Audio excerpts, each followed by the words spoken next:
ខេត្តសៀមរាបប្រៀបថានគរការបងប្រតិបត្តិការបាត់បង់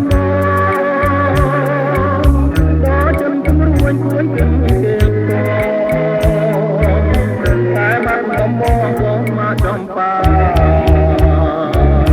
ឥឡូវបានយល់ចំពេសៀមរាបអូជួយរៀបពូបញ្ញា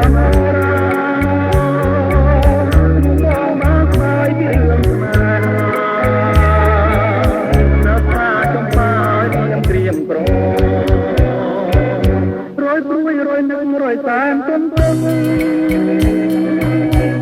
ឃើញនំនៅណែជាម្ដាយម្ដាយ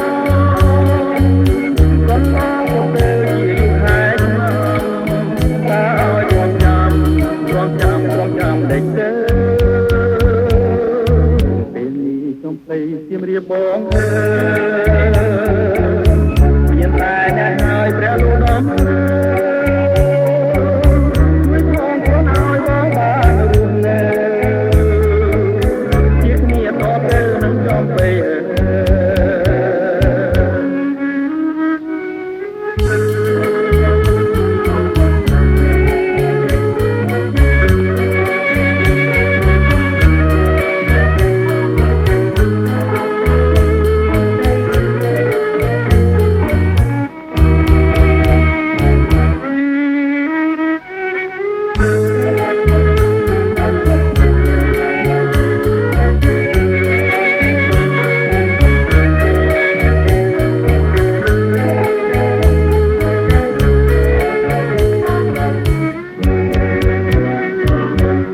ព្រួយរយនឹករយតែទុំ